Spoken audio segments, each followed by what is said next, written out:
Welcome to another In the Geek Room review, and today I'm looking at Reign of the Supermen. This is the fantastic new animated feature film from the DC. It's not DCEU, so that's a good thing, so you don't have to worry about having a load of nonsense. Now, if you take this film, which is the Death of Superman,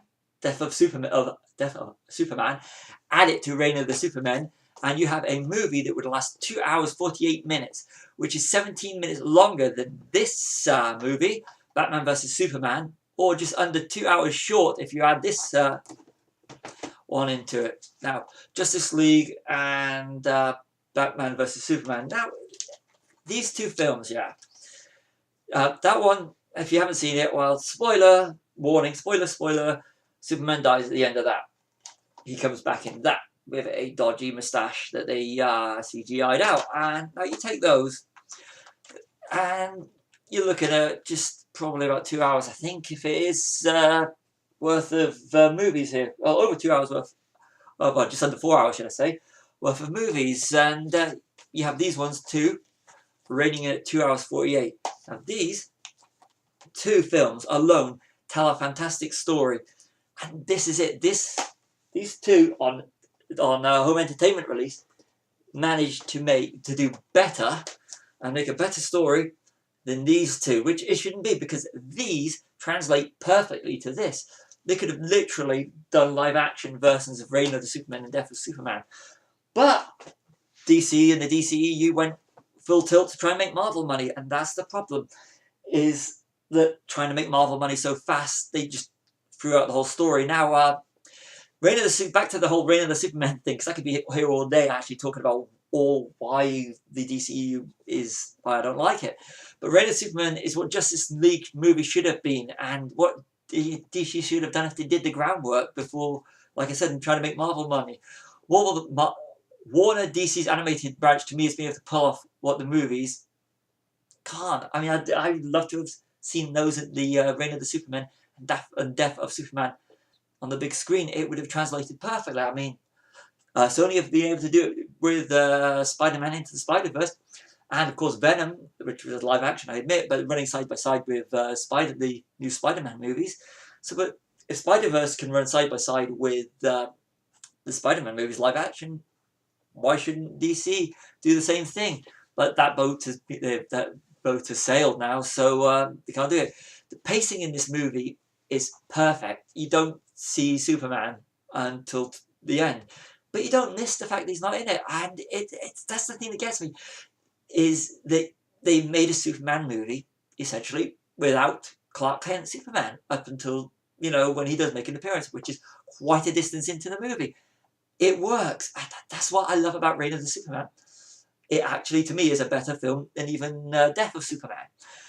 And it's because the characters are there, they develop the characters, and you actually care for them. You feel for Lois Lane and the Kents, and the whole world without Superman storyline that's running through it is superb, and the heroes that come to take Superman's place, which is what it deals with. And nothing feels forced. It all feels very natural, and the way the story goes, it's perfect. And the voice talents there, especially led by, the husband and wife team of Jerry O'Connell and Rebecca Romaine as, Superman, Clark Kent, Lois Lane, and of course Rainn Wilson is perfect as Lex Luthor, and it's great to see Rosario Dawson, who's like so many comic books live action performance she's done, but she's a great Wonder Woman as well. Okay, I like Rosario Dawson, and to me she's as her voice, she's brilliant, and she's a great actress in herself. So having her in it as well, adds some, because you can have a live action comic book actress in. Why couldn't you have her? She'd have been a great choice for Wonder Woman herself. She would have, but that's just my opinion. I like Rosario Dawson. Luke Cage, brilliant in that as well. So actually, in the whole Netflix Marvel films, she's been great. So not films, TV shows. So can't say enough about Rosario Dawson. But again, as a film geek and the comic book geek going off subject, this is the Death of Superman and now Reign of the Supermen. It's like what I've wanted to see translated into a movie since the 90s, since I read the comic books, whatever. I show my age now. I actually did read the Reign of the Supermen when I was at university.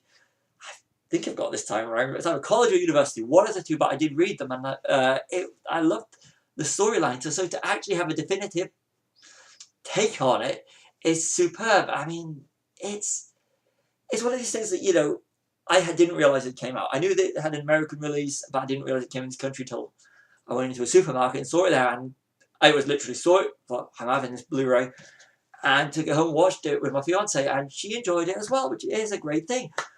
She's not really a DC fan of us, and of course, you know, your Lois and Clark TV series, she'll admit that herself.